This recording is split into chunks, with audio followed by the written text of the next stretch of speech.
പാലക്കാട് പുതുപ്പരിയാരത്ത് വാടക വീട്ടിൽ യുവതി ആത്മഹത്യ ചെയ്ത സംഭവത്തിൽ ഭർത്താവിനെയും പെൺ സുഹൃത്തിനെയും അറസ്റ്റ് ചെയ്തു.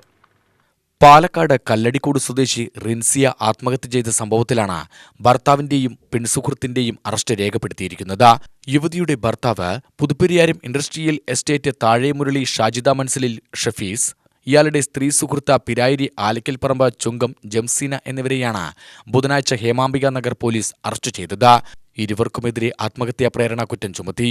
ഫെബ്രുവരി 5-നാണ് കല്ലടിക്കോട് കണക്കമ്പാടം വീട്ടിൽ റിൻസിയെ ലക്ഷം വീടിലുള്ള ഭർത്തൃവീട്ടിൽ തൂങ്ങിമരിച്ച നിലയിൽ കണ്ടെത്തിയത്. കുറെ നാളായി ഭർത്താവുമായി പിരിഞ്ഞു കഴിയുകയായിരുന്ന റിൻസിയ 3 മാസം മുമ്പാണ് വീട്ടിൽ മടങ്ങിയെത്തിയതെന്ന് പോലീസ് പറഞ്ഞു. 5 വർഷം മുൻപായിരുന്നു ഷഫീസിന്റെയും റിൻസിയുടെയും വിവാഹം. ഇവർക്ക് 3 വയസ്സുള്ള കുഞ്ഞുമുണ്ട്. റിൻസിയും ഷഫീസും തമ്മിൽ നിരന്തരം തർക്കങ്ങളുണ്ടാകുന്നുണ്ടെന്നും കുടുംബ പ്രശ്നങ്ങളുണ്ടെന്നും കാണിച്ച റിൻസിയുടെ വീട്ടുകാർ ഹേമാംബിക നഗർ പോലീസിൽ പരാതി നൽകിയിരുന്നു. തുടർന്ന് പോലീസ് നടത്തിയ അന്വേഷണത്തിൽ ഷഫീസിന് മറ്റൊരു സ്ത്രീയുമായി അടുപ്പമുണ്ടായിരുന്നെന്ന് കണ്ടെത്തിയിരുന്നു.